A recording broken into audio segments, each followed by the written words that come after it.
first we had seen about liverworts. Liverworts, they usually grow in moist habitat, and the thallus is dorsiventral. That is what we have done till now.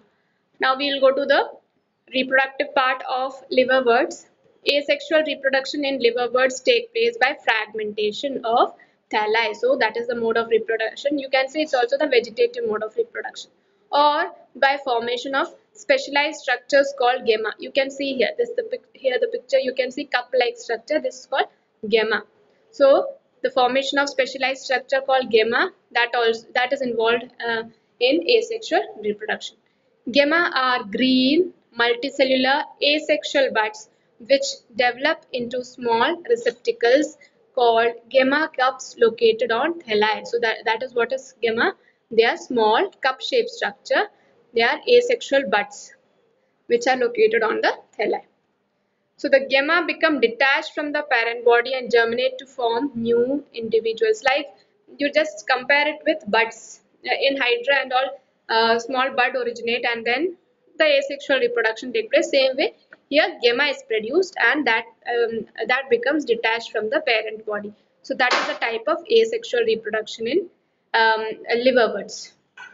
Then when we talk about sexual reproduction, in sexual reproduction, male and female sex organs are produced either on the same or on different thalli. So it can happen that on the same thalli, male and female sex organs are produced, or it can happen that it will be produced on different thalli. So here you can see the male and female sex organs on different thalli. You can see here, this is the female thallus, that is archegoniophore is present.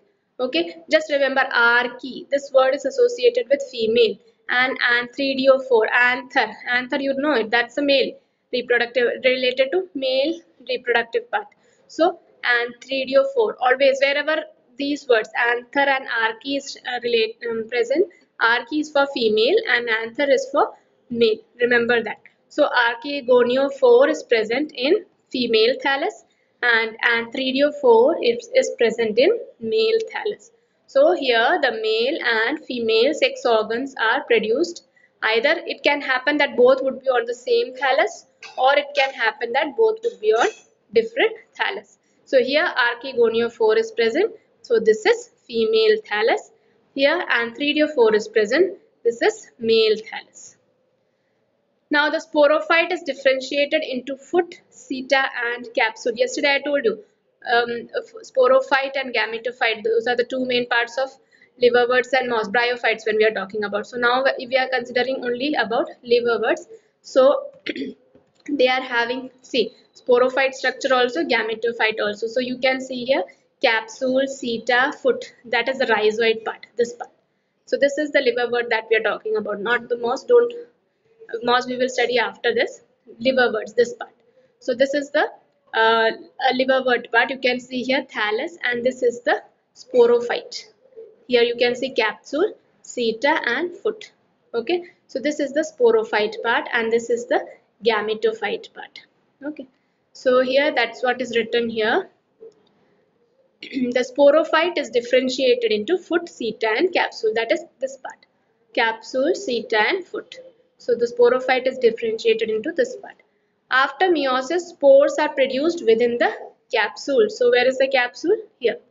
Here this is the capsule and spores are produced inside this capsule. Even in moss also, spores are produced inside this capsule. So we are talking about liverworts now. So spores are produced inside this capsule. These spores germinate to form free-living gametophytes. So yesterday also I told you the sporophyte, that is what give rise to the gametophyte. So here the spores germinate to form the free-living gametophytes. When we talk about moss, we had talked about liverwort. Now example of liverwort is Mertensia, and that is what we had seen now. They are having thallus-like structure and different sex organs. In sexual reproduction they have different sex organs. When we talk about moss, this is moss. The predominant stage of the life cycle of a moss is the gametophyte. Okay, here the predominant stage is the gametophyte, which consists of two stages, protonema stage and leafy stage. You see here, this is the protonema stage and this is the leafy stage. So what is protonema stage? The first stage is the protonema stage. which develops directly from a spore. What did I tell you? Inside the capsule, spores are present. So from the spore, the first stage that develops, that is called protonema. Okay, so the first stage is the protonema stage, which developed directly from the spore. Here it is not very much developed. Slowly the development take place. You can see here modification of protonema take place, and then you can see here the leafy structure. So this is the leafy stage.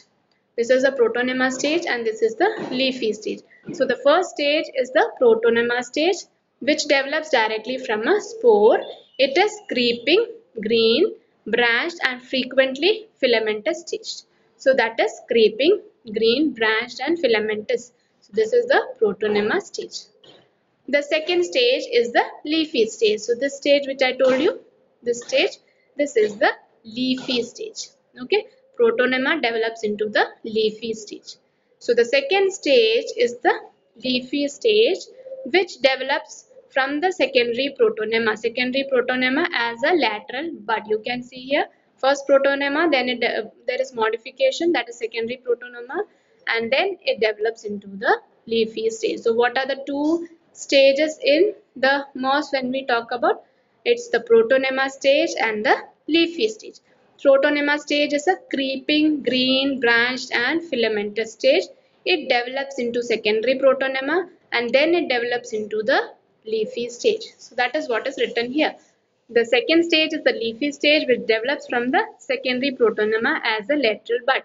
They consist of upright, slender axis bearing spirally arranged leaves. You can see there the leaves are arranged spirally.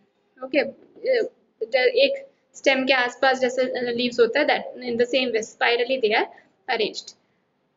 They are attached to the soil through multicellular and branched rhizoids. What did I tell you? What are rhizoids?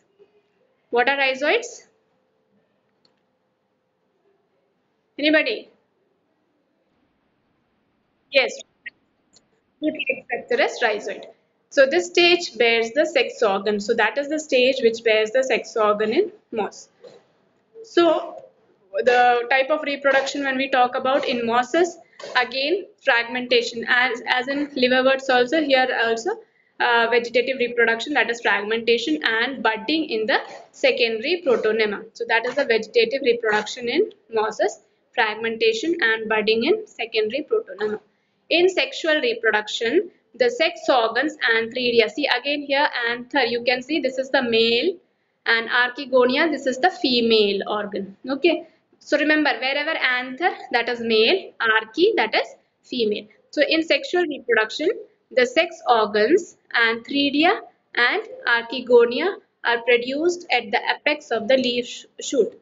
Now you can see here this is antheridium and archegonium. This picture is not there in your book, just to show you I'm showing you. So antheridium and archegonium, they are the sex organs that are present in mosses.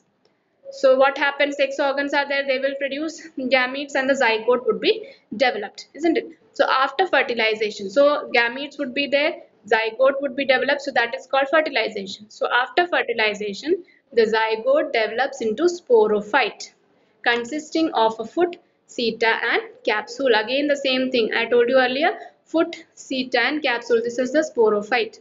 So after this one, fertilization, the zygote develops into foot, seta and capsule, this part. That is a sporophyte. The sporophyte in mosses is more elaborate than in liverworts. So in liverworts that is not much elaborate, but in mosses the sporophyte stage is more elaborate. You can see here this is the sporophyte stage and this is the gametophyte stage. So in mosses when we talk about this sporophyte stage, that is foot, seta and capsule, that is more elaborate. That means it will be there for a longer period of time. The capsule contains spores. Again the same thing as you had seen in liverworts. The capsule contains spores. Spores are formed after meiosis. Meiosis, as I told you, haploid number of individuals. 4 daughter cells are formed which are haploid. The mosses have an elaborate mechanism of spore dispersal. So you can see here this is a capsule and the burst and spores are produced. So that is how spores are liberated. So that is the way in which mosses they liberate the spores. So in bryophytes, the dominant phase in the life cycle is the gametophytic plant. If we consider about mosses, sporophyte is more elaborate, but when we talk about the dominant phase, this gametophyte stage is the most dominant phase in bryophyte when we talk about bryophyte in general. So common examples of mosses you can see here, they are Funaria. Funaria, I showed you earlier, no? Funaria, this is Funaria. Okay. Then Polytrichum, this is Polytrichum.